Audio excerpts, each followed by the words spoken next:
الحمدللہ رب العالمین والصلاة والسلام علی سید المرسلین اما بعد فاعوذ باللہ من الشیطان الرجیم بسم اللہ الرحمن الرحیم الصلاة والسلام علیک یا رسول اللہ وعلی آلک واصحابک یا حبیب اللہ الصلاة والسلام علیک یا نبی اللہ وعلی آلک واصحابک یا نور اللہ۔ شاندار وظیفہ، اللہ اکبر، بلکہ شاید میں یہ کہوں تو غلط نہیں ہوگا کہ افضل ترین وظیفہ۔ جی ہاں، آج اس پر بات کریں گے اور وہ کتنا اہم ہے ہماری زندگی میں، ہمارے ایمان کے لیے، وہ بھی انشاءاللہ پتہ چل جائے گا۔ صحابی رسول حضرت شداد بن اوس رضی اللہ تعالیٰ فرماتے ہیں کہ ہم صحابہ کرام علیہ رضوان اللہ پاک کے آخری نبی رسول ہاشمی صلی اللہ تعالیٰ علیہ وسلم کی خدمت میں حاضر تھے۔ آپ علیہ السلام نے ہم سے پوچھا، حل فیکم غریب، کیا کوئی تم میں اجنبی تو نہیں بیٹھا؟ صحابہ کرام نے کہا نہیں حضور، ہم سارے مسلمان ہی ہیں اور کوئی غیر نہیں ہے۔ تو نبی پاک علیہ السلام نے فرمایا ایسا کرو، دروازے بند کر دو۔ صحابہ نے دروازے بند کر دیے۔ اب آپ علیہ السلام نے فرمایا ارفعوا ایدیکم وقولوا لا الہ الا اللہ، ہاتھ اوپر اٹھا لو اور لا الہ الا اللہ پڑھنا شروع کر دو۔ حضرت شداد بن اوس کہتے ہیں ہم سب نے ہاتھ اوپر اٹھائے اور کلمہ پاک پڑھنا شروع کر دیا۔ کچھ دیر اسی طرح ہم ذکر کرتے رہے، نبی پاک ذکر کرواتے رہے، اور اس کے بعد مالک جنت قاسم نعمت صلی اللہ تعالی علیہ وسلم نے خوشخبری سناتے ہوئے فرمایا ابشروا فإن اللہ قد غفر لکم، تمہیں بشارت ہو کہ بے شک اللہ پاک نے تمہیں بخش دیا ہے۔ مزید آپ علیہ السلام نے یہ بھی فرمایا کہ الحمدللہ، اے اللہ پاک تو نے مجھے یہ پاکیزہ کلمہ دے کر بھیجا، اسے پڑھنے کا حکم دیا اور اس پر جنت کا وعدہ بھی فرمایا، بے شک تو اپنے وعدے کے خلاف نہیں کرتا۔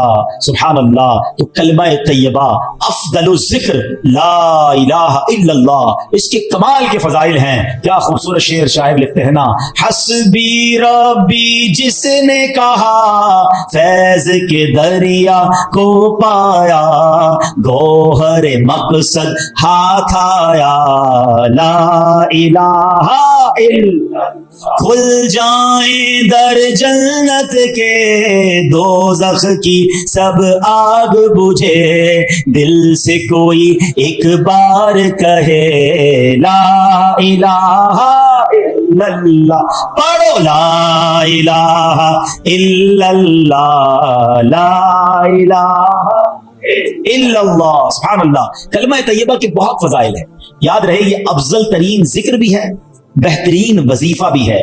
یہی کلمہ پڑھ کر غیر مسلم مسلمان ہوتا ہے۔ یہی مبارک کلمہ سچے دل سے پڑھنے کی برکت سے غیر مسلم کے سب گناہ دھل جاتے ہیں اور وہ جنت کا حقدار بن جاتا ہے۔ حلیت الاولیاء میں ہے، دو عالم کے مالک و مختار مکی مدنی سرکار صلی اللہ تعالی علیہ وسلم نے فرمایا، اللہ پاک ارشاد فرماتا ہے بے شک میں ہی اللہ ہوں، میرے سوا کوئی عبادت کے لائق نہیں، بس اے لوگوں میری ہی عبادت کرو۔ تم میں سے جو کوئی میری بارگاہ میں سچے دل سے لا الہ الا اللہ کی گواہی کے ساتھ آئے گا وہ میری پناہ میں داخل ہوگا، اور جو میری پناہ میں داخل ہوا وہ میرے عذاب سے محفوظ ہو گیا۔ کیا بات ہے، سبحان اللہ۔ کلمہ طیبہ کے مختلف نام ہیں، یاد رکھیے گا، لا الہ الا اللہ محمد الرسول، مل کر پڑھ لیں، لا الہ الا اللہ محمد الرسول اللہ صلی اللہ تعالی علیہ وسلم۔ اس کے بہت سارے نام ہیں۔ اس کا ایک نام کلمہ توحید بھی ہے، کلمہ اخلاص بھی ہے، اسے کلمہ احسان بھی کہتے ہیں، اسے کلمۃ التقوی بھی کہتے ہیں۔ اس مبارک کلمے کا ایک نام کلمہ ثابتہ یعنی ثابت شدہ کلمہ، پکا کلمہ، نام مٹنے والا کلمہ، ہمیشہ رہنے والا کلمہ بھی ہے۔ سبحان اللہ۔ اتنے حدیث اور اتنے فضائل ہیں اس کے بارے میں۔ صحابی رسول حضرت ابو ہریرہ رضی اللہ تعالیٰ عنہ فرماتے ہیں میں نے اللہ پاک کے آخری نبی رسول ہاشمی صلی اللہ تعالیٰ علیہ وسلم کی خدمت میں عرض کی، یہ بخاری شریف کی حدیث ہے کہ یا رسول اللہ صلی اللہ تعالیٰ علیہ وسلم، قیامت کے دن آپ کی شفاعت سے حصہ پانے والے خوش نصیب لوگ کون ہوں گے؟ فرمایا اے ابو ہریرہ میرا گمان یہی تھا کہ تم سے پہلے مجھ سے کوئی یہ بات نہیں پوچھے گا۔ نبی پاک کو یہ بھی پتا تھا سوال کون پوچھے گا مجھ سے۔ فرمایا کیونکہ میں حدیث سننے کے معاملے میں تمہاری حرص کو جانتا ہوں۔ پھر فرمایا اے ابو ہریرہ قیامت کے دن میری شفاعت پانے والا خوش نصیب وہ ہوگا جو سچے دل سے لا الہ الا اللہ کہے گا۔ ایک بار پھر پڑھ لیں، لا الہ الا اللہ محمد الرسول اللہ صلی اللہ تعالی علیہ وسلم۔ حضرت عثمان بن مالک رضی اللہ تعالی سے روایت ہے، رسول رحمت شفیع امت صلی اللہ تعالی علیہ وسلم نے فرمایا، جو بندہ صرف اور صرف اللہ پاک کی رضا کی خاطر لا الہ الا اللہ کہے، بے شک اللہ پاک اس پر دوزخ حرام فرما دیتا ہے۔ ایک بار پھر پڑھ لیں، لا الہ الا اللہ محمد الرسول اللہ صلی اللہ تعالی علیہ وسلم۔ اللہ پاک کے آخری نبی رسول ہاشمی صلی اللہ تعالی علیہ وسلم نے فرمایا، من مات وهو يعلم انه لا الہ الا اللہ دخل الجنہ، یعنی جو اس حال میں مرا کہ وہ جانتا ہے اللہ پاک کے سوا کوئی عبادت کے لائق نہیں، تو وہ جنت میں داخل ہوگا۔ ایک حدیث پاک میں ہے، پیارے آقا مکی مدنی مصطفیٰ صلی اللہ علیہ وسلم نے فرمایا، ثمن الجنتی لا الہ الا اللہ۔ بڑی پیاری حدیث ہے، اتنی مختصر ہے مگر کیا پیاری بات فرما دی۔ آپ کہیں جناب مجھے ڈیفنس میں بنگلہ چاہیے، آپ اگلا سوال ہوگا کتنے کا ہے، قیمت کیا ہے، پرائس کیا ہے، مجھے فلاں والا نیا موبائل چاہیے، ہاں مجھے بھی چاہیے، قیمت تو بتاؤ۔ اچھا جناب فلاں قسم کی گاڑی چاہیے، مگر یہ تو بتاؤ کتنے کی ہے، جیب میں پیسے ہوں گے تو لوں گا نا۔ اب اگر آپ سے کوئی کہے کہ جنت کی قیمت کیا ہے، جنت کا سمن کیا ہے، جنت کا داخلہ کیسے ملے گا، آئے ہائے، نبی پاک نے ایک لائن میں جنت کی قیمت بیان فرما دی۔ آقا فرماتے ثمن الجنہ لا الہ الا اللہ، آقا فرماتے جنت کی قیمت لا الہ الا اللہ۔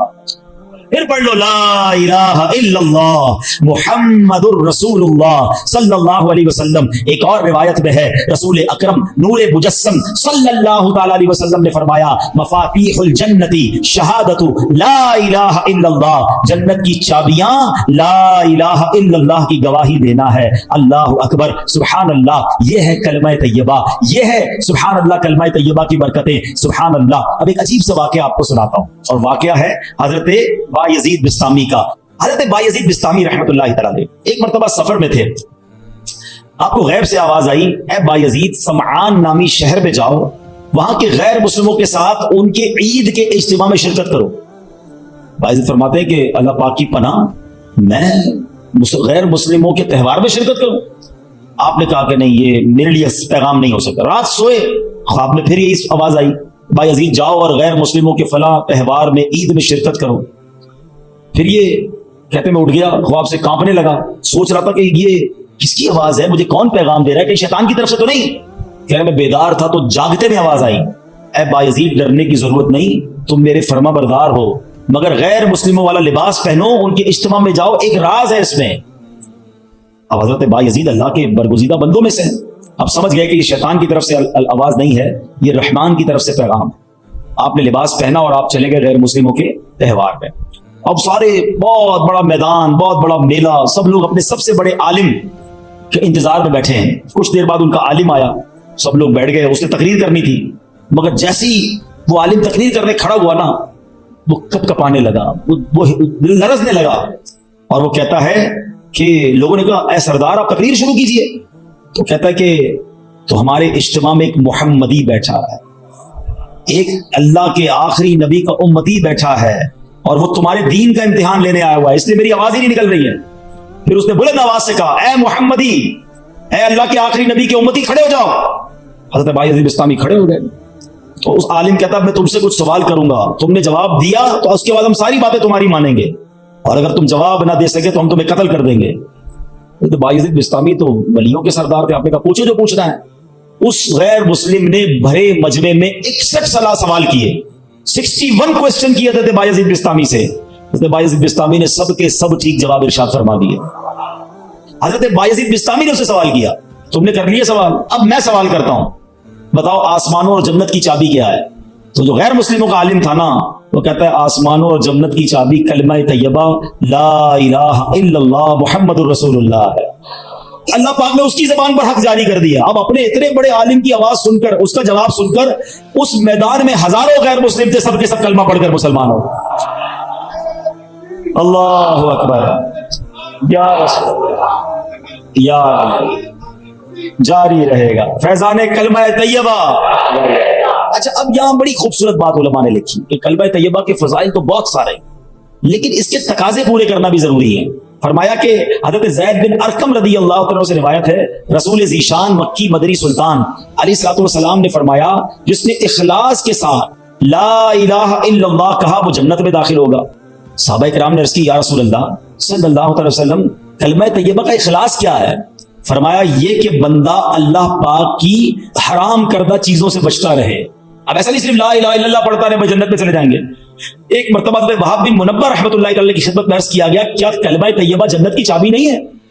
فرمایا کیوں نہیں ہے؟ بالکل ہے، لیکن ہر چابی کے دندانے ہوتے ہیں نا، اگر تم ان دندانوں کے بغیر تالا کھولنا چاہو گے تو تالا نہیں کھلے گا۔ سبحان اللہ، کتنی پیاری مثال دے دی کہ کلمہ طیبہ جنت کی چابی ہے، مگر اس کے دندانے کیا ہیں؟ نماز ہے، روزہ ہے، حج ہے، زکوٰۃ ہے، جو فرائض ہیں وہ اس کے تالے کی چابی کے دندانے ہیں۔ تو گویا کلمہ بھی پڑھنا ہے، نماز بھی پڑھنی ہے، روزے بھی رکھنے ہیں، فرض ہو جائے تو حج بھی کرنا ہے۔ چلو حج کے بارے میں بھی تھوڑی سی بات کر لوں۔ بڑی تعداد میں وہ لوگ ہیں جن پر حج فرض ہو جاتا ہے مگر وہ حج نہیں کرتے۔ اس کو آسان نہ سمجھنا، جس طرح نماز فرض ہے نا، جس طرح روزہ فرض ہے۔ آپ کو پتہ ہے اسلام کے 5 پلر بچپن سے پڑھ رہے ہیں، 5 ارکان اسلام اسکول میں تھے جب سے، مدرسے میں جب سے پڑھے، سب نے پڑھے ہوں گے۔ کون کون سے ہیں؟ نماز، روزہ، حج، زکوٰۃ اور توحید کا اقرار، کلمہ پاک پڑھنا۔ تو اب کلمہ تو پڑھ لیا، اچھا نماز کو اب بھی لوگ پکا فرض سمجھتے ہیں، بعض لوگ زکوٰۃ اور حج کو اتنی اہمیت نہیں دیتے، یہ بھی پلر ہے اسلام کا۔ اور حج نہ کرنا، اب میں جو حدیث سنانے جا رہا ہوں نا وہ بڑی ہلا دینے والی ہے۔ حدیث پاک کا مضمون ہے، نبی پاک فرماتے ہیں جو کوئی شخص استطاعت کے باوجود، یعنی طاقت رکھتا ہے، پیسے بھی ہیں، گھر والوں کو بھی نان نفقہ دے سکتا ہے، ایسی صحت بھی ہے کہ حج کر سکے، استطاعت کے باوجود حج نہ کرے، آقا فرماتے ہیں مجھے کوئی پرواہ نہیں وہ عیسائی ہو کر مرے یا یہودی ہو کر مرے۔ یعنی معاذ اللہ اس کے ایمان پر خاتمہ نہ ہونے کا خوف ہے۔ لوگ کہتے ہیں یار بس حج کرنا ہے تو وہ ذرا بچی کی شادی کر لوں پھر کر لوں گا، وہ ذرا کاروبار سیٹ کر لوں پھر کر لوں گا، آج کل بڑی گرمی ہے، حج ذرا ٹھنڈ میں آئے نا پھر کر لوں گا۔ اور اللہ کے بندوں ہمیں نہیں پتا ہم زندہ رہیں گے نہیں رہیں گے اگلے حج تک۔ کئی لوگ پچھلے حج میں ہمارے ساتھ تھے، اس بار نہیں ہیں۔ اگر فرض ہے تو دیر نہ کریں، اور اگر تم یہ سمجھتے ہو نا کہ 2-4 کام اٹکے ہوئے ہیں وہ ٹھیک ہو جائے تو حج کروں گا، ارے تمہاری بھول ہے، وہاں چلے جاؤ، سارے کام ادھر سے ہی تو بن جاتے ہیں، بگڑے ہوئے بنتے ہیں سب کام مدینے میں، بٹتے ہیں جہاں بھر کے آلام مدینے میں۔ مشکل میں ہو تو جاؤ نا آقا کی دربار میں۔ اور لوگ کہتے ہیں حج کے پیسے تو ہیں مگر اس سے زیادہ نہیں ہیں، وہ کم ہو جائیں گے، بھول ہے تمہاری۔ حدیث پاک سناتا ہوں جس کا مضمون ہے حج کرو غنی ہو جاؤ گے۔ ہاں حج کرنے سے مال میں بھی برکت ہو جاتی ہے، حج میں سستی نہیں۔ حج ایک ہی بار فرض ہے، ایک بار کر لیا پھر بار بار نہیں ہے، لیکن جس نے ایک بار بھی نہیں کیا، اچھا ایک اور عجیب فینومینا، عمرے کرتے رہتے ہیں، ہر سال عمرہ کرتے، حج نہیں کیا۔ ارے بھائی تم 100 عمرے کر لو، تمہارا فرض ادا نہیں ہوا ہے۔ کوئی 100 نفل پڑھے اور فرض نہ پڑھے تو کیا ہوگا؟ فرض ادا ہو جائے گا؟ نہیں ہوگا نا، فرض پڑھنا پڑے گا نا۔ یہ بالکل اسی طرح حج کرنا پڑے گا۔ اور میں آپ کو سچ بتاؤں، کسی عاشق رسول کے ساتھ حج کر لیا نا پھر حج کی بار بار کیے بغیر چین آئے گا نہیں۔ حج کا مزہ بھی اور ہے، حج کا لطف ہی اور ہے، عرفات کا میدان، مزدلفہ کی راتیں، مینا کی بہاریں۔ آؤ اللہ سے دعا کرتے ہیں اللہ کلمہ پاک کی برکت سے اسی سال ہم سب کو حج نصیب فرما دے۔ اے اللہ تیرے خزانوں میں کمی نہیں، ہمیں اسی سال تیرے گھر آ کر لبیک پڑھنا بھی نصیب فرما دے۔ میرے رب کے خزانوں میں کمی نہیں ہے، لیکن حج کرنے کی پکی نیت رکھو، اور اگر حج فرض ہو گیا تو اس کی تاخیر نہ کریں۔ تو پتہ چلا کلمہ جو ہے وہ جنت کی چابی تو ہے، لیکن جناب والا اس کے دندانے بھی ہیں، اور اس کے دندانے کیا ہیں؟ اس کے دندانے یہ ہیں کہ نماز پڑھے، روزہ رکھے، اور حج فرض ہو تو حج ادا کرے، زکوٰۃ کی شرائط پائے جائے تو زکوٰۃ دے، پھر دیکھیں انشاءاللہ یہ جنت کی چابی کیسے کام کرتی ہے۔ حضرت نوح علیہ السلام نے ایک بار اپنے بیٹے کو کمال کی نصیحت فرمائی۔ حضرت نوح علیہ السلام کا آخری وقت آ گیا، آپ نے اپنے بیٹے کو نصیحت کرتے ہوئے فرمایا بیٹا میں تمہیں 2 باتوں کا حکم دیتا ہوں اور 2 باتوں سے منع کروں گا۔ بیٹا میں تمہیں حکم دیتا ہوں کہ کلمہ طیبہ لا الہ الا اللہ کی کثرت کرتے رہو، بے شک اگر ترازو کے ایک پلڑے میں 7 آسمانوں اور 7 زمینیں رکھ دی جائیں، دوسرے ایک پلڑے میں کلمہ طیبہ رکھ دیا جائے تو 7 آسمانوں اور 7 زمینیں کے جو وزن ہے اس کے مقابلے میں کلمہ طیبہ کا وزن بڑھ جائے گا۔ دوسری نصیحت فرمائی بیٹا سبحان اللہ و بحمدہ کی کثرت کیا کرو، بے شک یہ ہر چیز کی تسبیح ہے، اس کی برکت سے مخلوق کو روزی دی جاتی ہے۔ دوسرا وظیفہ کیا مل گیا؟ سبحان اللہ و بحمدہ، سبحان اللہ و بحمدہ، سبحان اللہ و بحمدہ۔ روزی میں کمال کا وظیفہ ہے، جس کی روزی میں پرابلم ہو روز صبح کم از کم 112 بار پڑھ لیا کرو۔ اب آئیے فرماتے بیٹا میں تمہیں مزید 2 نصیحتیں کرتا ہوں، شرک اور تکبر سے بچتے رہنا۔ تو یہ 2 باتیں پازیٹو جو کرنے والی ہیں، 2 باتیں جن سے بچنا ہے، اس کو پکڑ لیجئے، کلمہ پاک اور سبحان اللہ و بحمدہ کا ذکر کرنا ہے، اور شرک اور تکبر سے بچنا ہے. یہ حضرت نوح علیہ الصلوۃ والسلام کی سبحان اللہ وصیت بھی ہے اور شاندار نصیحت بھی ہے. اور سبحان اللہ کلمہ پاک کی ایک اور فضیلت سنیں. حضرت عبداللہ ابن عباس فرماتے ہیں دن اور رات میں کل 24 گھنٹے ہیں اور کلمہ طیبہ کے حروف بھی 24 ہی ہیں. جو ایک بار کلمہ طیبہ پڑھتا ہے اس کا ہر حرف 1 گھنٹے کے گناہوں کا کفارہ بن جاتا ہے. بس جب بندہ ہر روز 1 مرتبہ کلمہ طیبہ پڑھے اس پر کوئی گناہ باقی نہیں رہتا. اب سوچو تو دن میں کئی بار کلمہ پاک پڑھتا ہے اس پر کتنا اجر و ثواب ملتا ہوگا. تو یہ ذکر جو ہے اپنی زندگی میں شامل کر لیجئے. نبی پاک علیہ الصلوۃ والسلام نے فرمایا قیامت کے دن اللہ پاک فرشتوں سے فرمائے گا کلمہ طیبہ پڑھنے والوں کو میرے قریب کر دو اور میرے عرش کے سائے میں جگہ دو، بے شک میں ان سے محبت کرتا ہوں. اللہ کا محبوب بننا ہے تو کلمہ پاک کا ورد کیجئے. اللہ اکبر. میں نے ایک شروع میں بات کہی تھی کہ افضل الذکر کیا ہے. اب حدیث سن لو. احمد مجتبی رسول خدا صلی اللہ تعالی علیہ وسلم نے فرمایا افضل الذکر لا الہ الا اللہ و افضل الدعاء الحمدللہ. آقا فرماتے ہیں افضل ذکر ہے لا الہ الا اللہ اور افضل دعا ہے الحمدللہ. تو سبحان اللہ کلمہ پاک بھی پڑھنا ہے اور بات بات پر اللہ کا شکر بھی ادا کرنا ہے. بہرحال میرے پیارے اسلامی بھائیوں اب ایک اور اہم بات سبحان اللہ کہ ہمیں جب آخری وقت کسی کا آ جائے نا، کسی مردے کا کسی شخص کا آخری وقت انتقال کا وقت قریب آ جائے تو اس وقت اس کے پاس جا کر کلمہ پاک کی تلقین کرنی چاہیے، کلمہ سکھانا چاہیے. نبی پاک کا فرمان لَقِنُوا مَوْتَاكُمْ لَا إِلَٰهَ إِلَّا اللَّهُ، اپنے مردوں کو لا الہ الا اللہ کی تلقین کرو، یعنی جو مرنے کے قریب ہو اسے کلمہ سکھاؤ اس طرح کہ اس کے پاس بلند آواز سے کلمہ پڑھو. اب اس کا طریقہ بھی سمجھ لیں. بعض اوقات پتہ ہے کیا غلطی کرتے ہیں، کسی کا آخری وقت ہو اس کے پاس جا کر کہتے ہیں کلمہ پڑھو، لا الہ الا اللہ پڑھو، لا الہ الا اللہ محمد رسول اللہ پڑھو. یہ نہیں کرنا چاہیے. یہ بڑی اہم بات بتانے جا رہا ہوں. جو سکرات کا وقت ہوتا ہے نا بڑی تکلیف میں ہوتا ہے بندہ، اس کو بڑی مشکل ہو رہی ہوتی ہے.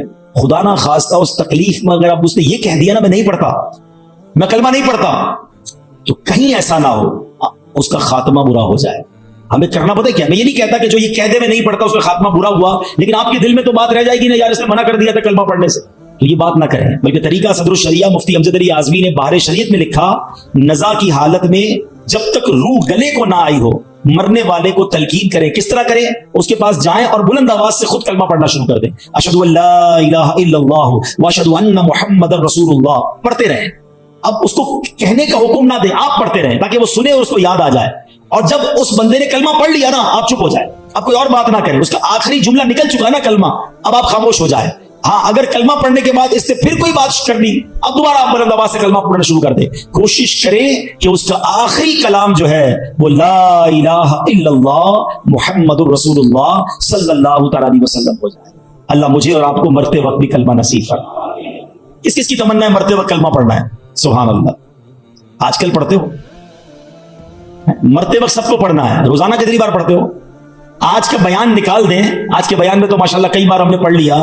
آپ چوٹ کرنے کے لیے کہہ رہا ہوں، پچھلے ایک ہفتے میں کتنی بار کلمہ پڑھا؟ اپنے آپ کو جواب دینا، مجھے جواب مت دینا. تمنا کیا ہے کہ مرتے وقت کلمہ پڑھوں، آخری زبان پر کلمہ پاک ہو، زندگی میں نہیں پڑھنا ہے. کتنی فضیلتیں سن لی. افضل الذکر کہا گیا اس کو. اور ایک بات یاد رکھنا، مرتے وقت تو ویسے ہی پڑھنا مشکل ہوگا.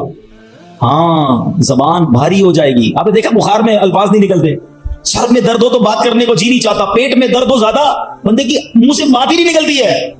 ارے یہ پیٹ کا درد، سر کا درد، بخار کچھ نہیں ہے.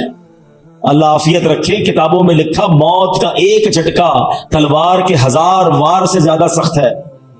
کیسے پڑھو گے کلمہ جب پوری زندگی نہیں پڑھتے تھے؟ یہ سوچنے والی بات ہے. ایک بزرگ کی بات مجھے ایسی دل پہ لگی ہے، یقین کرے.